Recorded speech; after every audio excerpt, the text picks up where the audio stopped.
Hi అండి, welcome back to Karuna's cooking channel. ఇప్పుడు Karuna's cooking ఛానల్కి 1000 సబ్స్క్రైబర్స్ రీచ్ అయ్యారు. అలాగే మన ఛానల్ని సబ్స్క్రైబ్ చేయకుండా చాలామంది చూస్తున్నారు. కరుణాస్ కుకింగ్ ఛానల్కి 12,000 అవర్స్ వాచ్ టైమ్స్ ఉంది అంటేనే అర్థమవుతుంది. సబ్స్క్రైబ్ చేయకుండా చాలామంది డైలీ ఫాలో అవుతున్నారు. కరుణాస్ కుకింగ్ ఛానల్ని సబ్స్క్రైబ్ చేసుకుని ఇంకా సబ్స్క్రైబ్ చేయకుండా ఫాలో అవుతున్న అందరికీ కూడా స్పెషల్ థ్యాంక్స్ అండి. ఈ స్పెషల్ అకేషన్లో క్యాపుచినో కాఫీ చేశాను. వీడియో అయితే రేపు పోస్ట్ చేస్తాను. ఈరోజు మీకు ఇంకా స్పెషల్ అయిన రెసిపీ పెప్పర్ చికెన్. క్రిస్పీగా లోపల సాఫ్ట్గా చాలా బాగుంటుంది. ఒక్కసారి ట్రై చేశారంటే ప్రతిసారి కూడా ఇలానే ట్రై చేస్తారు, అంత బాగుంటుంది. కరుణాస్ కుకింగ్ ఛానల్ని ఫస్ట్ టైం చూస్తున్న వాళ్ళైతే సబ్స్క్రైబ్ చేసుకోవడం మర్చిపోకండి. అలాగే మన ఛానల్లో different types of recipes, biryanis, snacks, ఇంకా పిండి వంటలు చాలానే పోస్ట్ చేశాను. ఇంట్రెస్ట్ ఉంటే ట్రై చేయండి. వీడియో లింక్స్ని ఐకార్డ్లోని ఇంకా డిస్క్రిప్షన్లోని కూడా పోస్ట్ చేస్తాను. పెప్పర్ చికెన్ తయారు చేయడం కోసం 1/2 kg బోన్లెస్ చికెన్ తీసుకోవాలి. చికెన్ పీసెస్ కొంచెం చిన్నవి ఉండేలాగా చూసుకోవాలి. ఇప్పుడు చికెన్లోకి 1 టీ స్పూన్ పసుపు, రుచికి సరిపడా ఉప్పు, 2 టేబుల్ స్పూన్ల కారం, 1 టేబుల్ స్పూన్ గరం మసాలా పొడి, ఇంకా 1 టేబుల్ స్పూన్ క్రష్ చేసుకున్న మిరియాలు వేసుకోవాలి.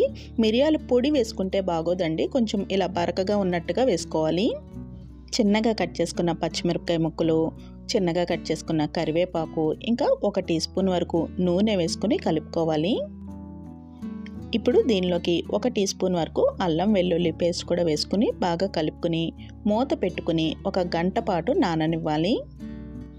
1 గంట తర్వాత మూత తీసేసుకుని 1 టేబుల్ స్పూన్ వరకు బియ్యం పిండి కానీ, కార్న్ఫ్లోర్ కానీ, మైదా కానీ వేసుకోవచ్చు. 1 టేబుల్ స్పూన్ అయితే సరిపోతుందండి. జస్ట్ మనకి ఈ కరివేపాకు, మిరియాల పొడి ఇవన్నీ కూడా నూనెలోకి పడిపోకుండా బైండ్ అవ్వడం కోసమే ఈ పిండిని వేస్తాము. పిండి ఎక్కువగా వేసాము అంటే పకోడీ లాగా వచ్చేస్తుంది, దాని టేస్ట్ వేరే ఉంటుంది. మనకి పెప్పర్ చికెన్ అనేటప్పటికి ఇలా డ్రైగా ఉంటేనే బాగుంటుంది.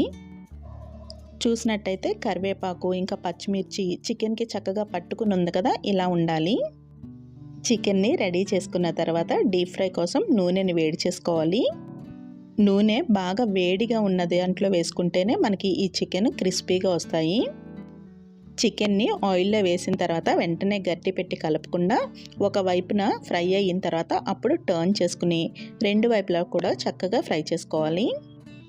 చికెన్ మ్యారినేట్ చేసిన తర్వాత మినిమం 1 అవర్ మనం పక్కన ఉంచేసాం కాబట్టి లోపల కూడా సాఫ్ట్గా చక్కగా ఉడికిపోతుంది. ఈ విధంగా ఫ్రై అయిన తర్వాత ఆయిల్లోంచి తీసేసుకోవాలి. మిగిలిన చికెన్ని కూడా ఇదే విధంగా ఫ్రై చేసేసుకోవాలి. చికెన్ అంతా కూడా ఇలా ఫ్రై చేసేసుకున్న తర్వాత కొన్ని పచ్చిమిరపకాయలు ఇంకా కొంచెం కరివేపాకు కూడా ఈ ఆయిల్లో ఫ్రై చేసుకుని పక్కన ఉంచుకోవాలి.